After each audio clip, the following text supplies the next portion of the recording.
So Chad, great to spend some time with you today. It's interesting.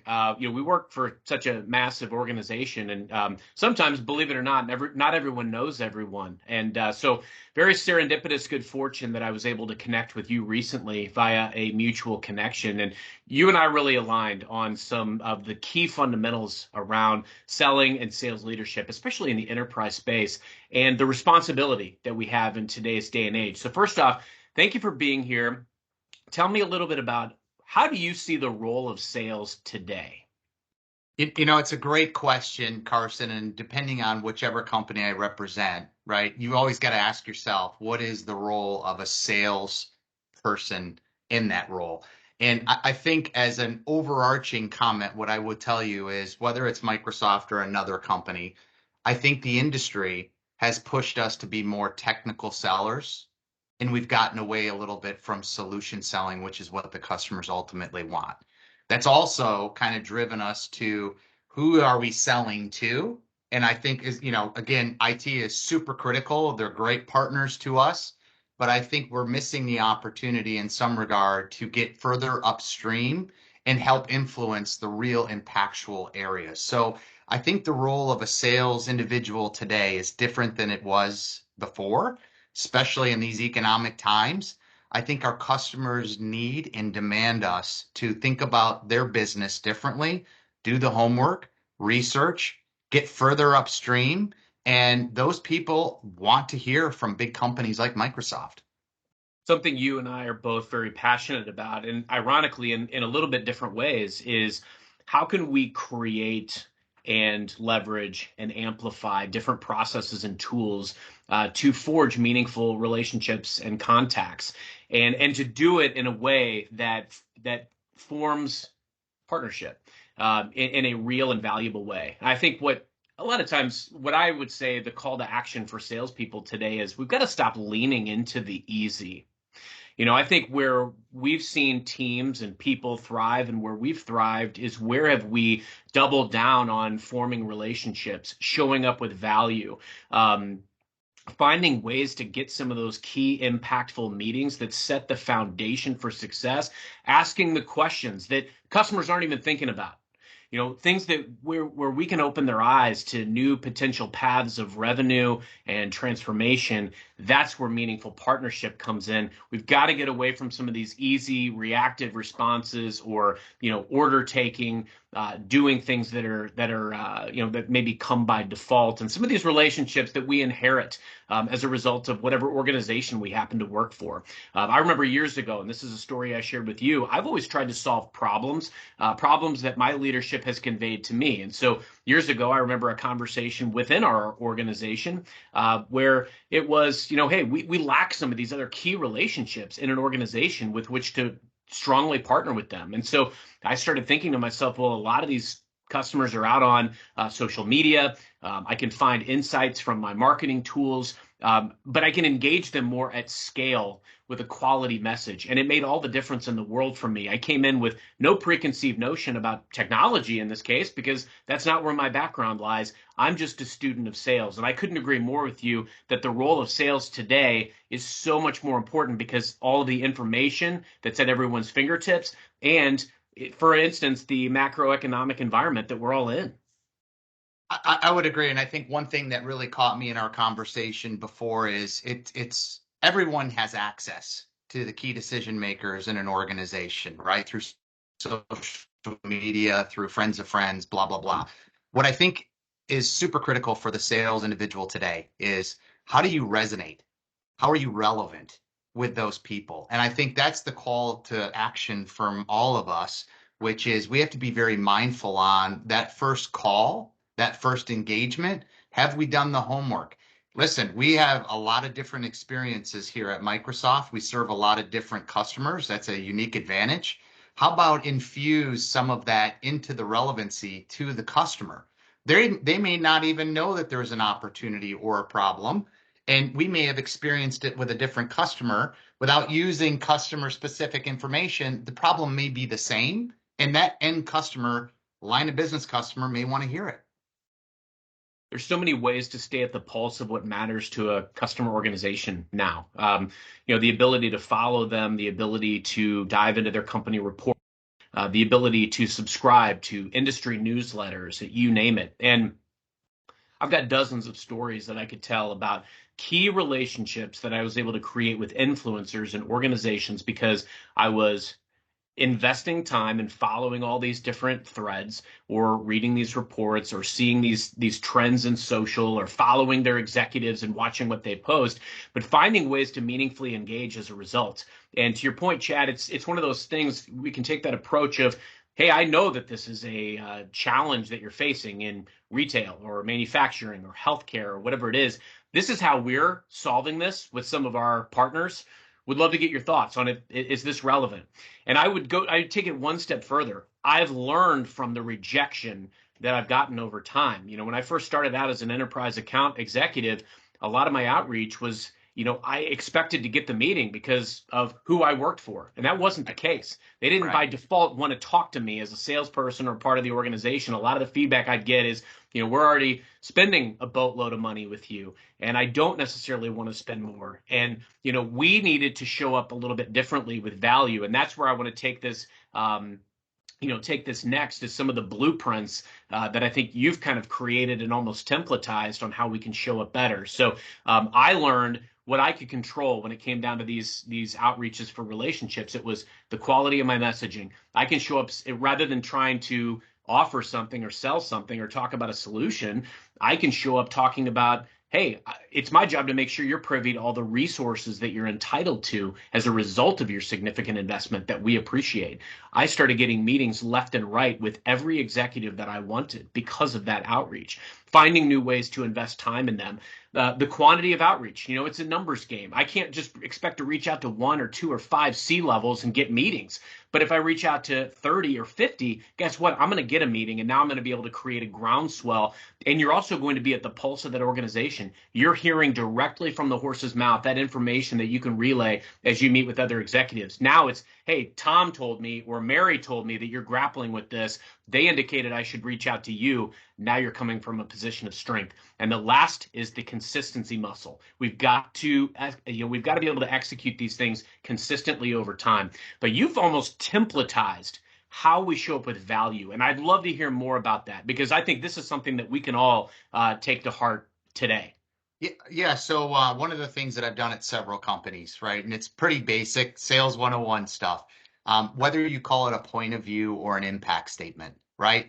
Being mindful before you even make that first prospecting call to that customer, really getting into their business and really coming up with a really sticky opportunity slash problem, right? And it's what's interesting. I'll tell you a great story about this. I challenged my team to do this at a previous company, and they said, Chad, we haven't had access to the CFO in 4 years. He's not going to take your call. I said, listen, let's just humor me a little bit, right? Let's go create a point of view. Let's dig into their balance sheet. Let's do a little bit of the homework, all available in a 10K for a publicly traded company. And we anchored on this one sticky problem for this customer, which was day sales outstanding. We drafted a one-page impact statement of why we thought this was important to the CFO, launched it. Literally within 20 minutes, I got a phone call. The response from him was, I don't know where you got this data, but you're full of crap. And I simply said, give me the opportunity to come in and validate for you where I came up with those numbers because it's based off of your own 10K information. Fast forward, we got a monster deal out of it. We got a brand new relationship with the CFO. We got into the trusted advisor role versus a sales role with the C-suite because of the mindfulness and the preparation that we did prior to a first call. And so what we're trying to do here at Microsoft is very simple. I asked my team for all of our strategic accounts, create me 2 North Star POVs per quarter, and let's keep going. These are things that the customer haven't asked for. These aren't things that the partner has guided us on. Like, be mindful. And I'm trying to do 2 things, right? I'm trying to stretch a new muscle to get people thinking differently on behalf of the customer. But more importantly, right, we're going to have something to your earlier point around how am I going to make a breakthrough moment? How am I going to be relevant with that C-suite as we try to get into new rooms of the house? And it's really, really getting traction. I will say this. We all learn from our failures. It's a great opportunity because not all of them are going to resonate, right? But there may be one, and that's going to be top of mind for that executive. You nailed it. Chad, you said a lot of important things there, but one thing that really stood out to me is earning the right to be a trusted advisor. And I think that's where a lot of sellers don't inherently look. They get a book of business, they start to try to gravitate toward what I think they deem low-hanging fruit. They inherit some relationships and they kind of run with it. And where there's opportunity, where there's easy opportunity, they'll pursue, but they don't necessarily do some of the what they call in the sports arena the hustle stats, the stats that don't show up in the box score. Where are the doers? Where are the drivers? The people that are willing to do the things that not everybody else does. And look, we're salespeople, so we care about results. You've just given a very substantive way that this point of view statement made an impact and led to a monster deal. Years ago, I was in a scenario where, it was a customer compete situation. They weren't looking at us. One of our big competitors had recently made an announcement with another cloud another organization that this organization was very tightly knit with, right? They had a lot of great influencer relationships. And so they were looking at our competitor. And, the difference was, we showed up in bulk. I started doing a lot of research to understand, what they were thinking about, what was top of mind. They were looking at new streams of revenue and, unable to really find it. And I felt like we had a very unique, differentiating story. And so started to not tell that story, but just started to show up trying to get the meetings and get the relationship so I could be at the pulse of what mattered. And what was interesting about this, Chad, is I reached out to, over the 2 years that I supported this customer, I reached out to over 500 people that were director and above in this organization at some point or another, right? And used a litany of approaches, but was so well entrenched in 7 of their different business units. They had a dozen C-level changes over the course of those 2 years. But we were so at the pulse of everything that mattered that as one C leader would start talking about, hey, if we prove this out, we'll introduce you to this person or that person. We already knew them. We had already forged a relationship there, whether it was with the C-level member or it was one of their influencers. See, that's the thing you can't control. You can't control who's going to respond. You can control how you show up, what you show up with, and how you find ways to stay top of mind. So if the C-level wouldn't talk to me, maybe their influencers would, maybe their director would, or their VP would. So we got so at the pulse of that organization that even as they changed CEO, CIO, chief data officer, chief technology officer, you name it, over the course of that 2 years, we were so well entrenched that the new executives had to talk to us because we had all of the key intel. They shifted priorities multiple times, but wound up being a monster deal. And so I think what's critical to point out here is, what did we do different? We prioritized the relationship over everything, and we stayed very much attuned to their shifting priorities. The end result of the deal didn't look anything like what I thought it would look like day one. But we went so far down a path with them. We had put the competition out of the box within the first probably 90 days. We were resourceful, and I think that would be the last thing I would mention here, is that knowing the resources at your disposal, whether you work for a very small organization or a very large one, being resourceful and being able to match stories and value to the unique problems that your customers face, that's what is going to help you earn the right to be the trusted advisor. Yeah, and what's great about what you just said, Carson, and it's sticking with me right now because, again, whether it's Microsoft or any other big, large organization, you have hundreds, if not thousands of people calling into the exact same customer.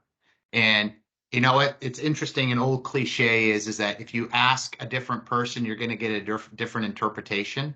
So how, when you're leading a large organization, get everyone on board and everyone speak in a common language? And the really cool thing about these POVs or impact statements, which I can give you the 4 principles on in a second, is it forces that common language. And the common language is really based off of the customer. And the cool thing is now everyone's speaking the same language, and the 4 principles are pretty simple. Like, why are we doing this engagement? What's the perceived value to the customer for doing this engagement? Again, safe space. It's okay to have a hypothesis because it's a starting point. Third, which is probably the most critical, what's the cost to the customer of no action, right? that can sometimes, when you start talking about security and other things, like that can become a very large problem that hasn't been exposed. And then the fourth really is, depending on the company you represent, what's your unique value proposition to help address those three things? So we put that into a one pager. And the really cool thing is that when you have a large organization like Microsoft, you get everyone talking about the same four basic things.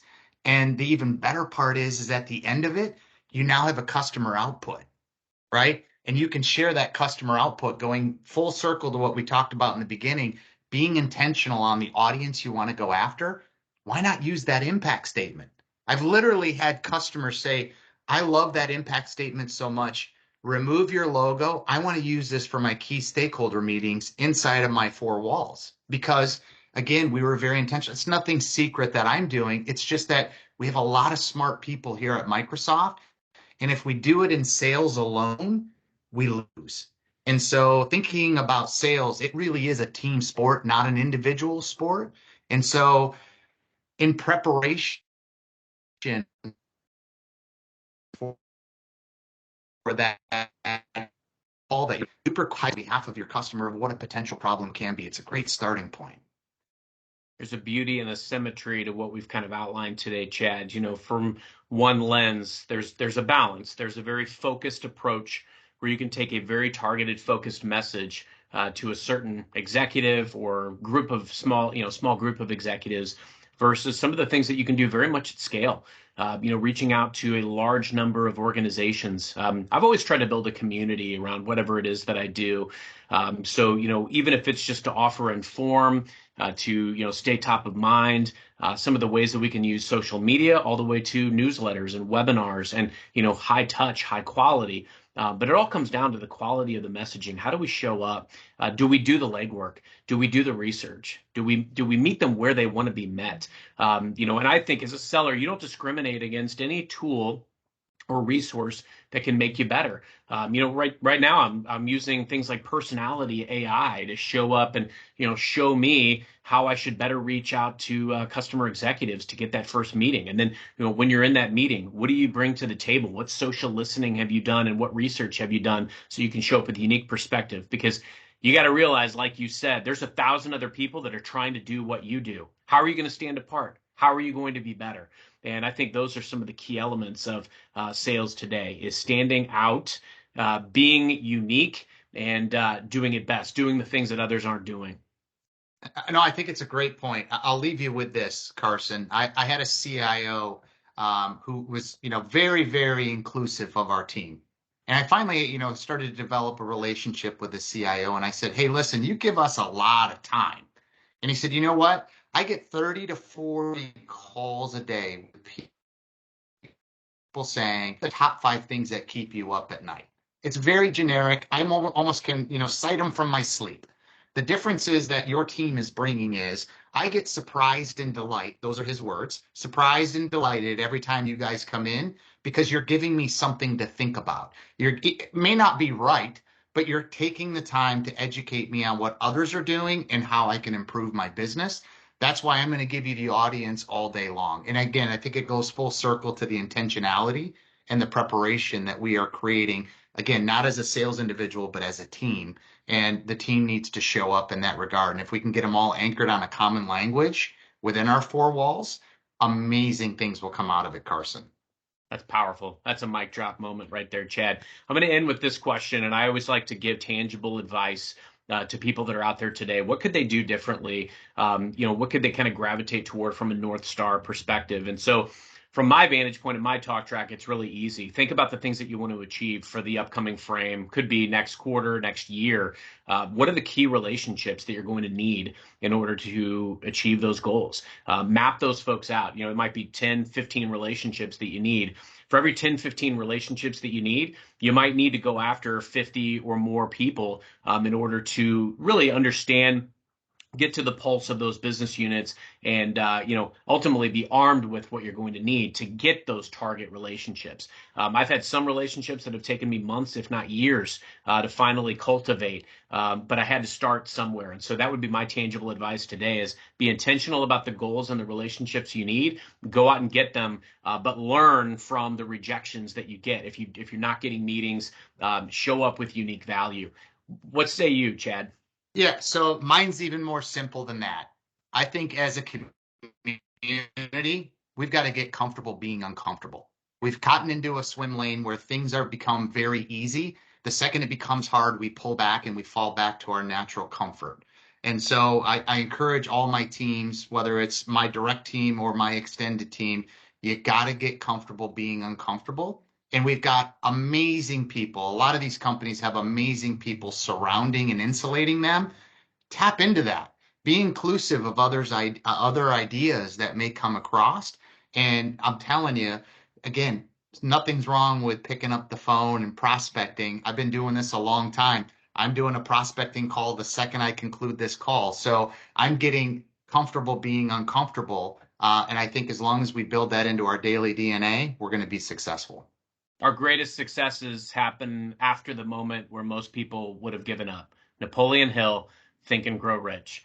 Chad, this was amazing. I really appreciate our continued dialogue. I'm learning a lot from you, and thanks for your contributions to our sales community today. Absolutely. Thanks for the platform. Look forward to the next one, Carson. Have a great You day. bet. You too. Thank you. All right, buddy.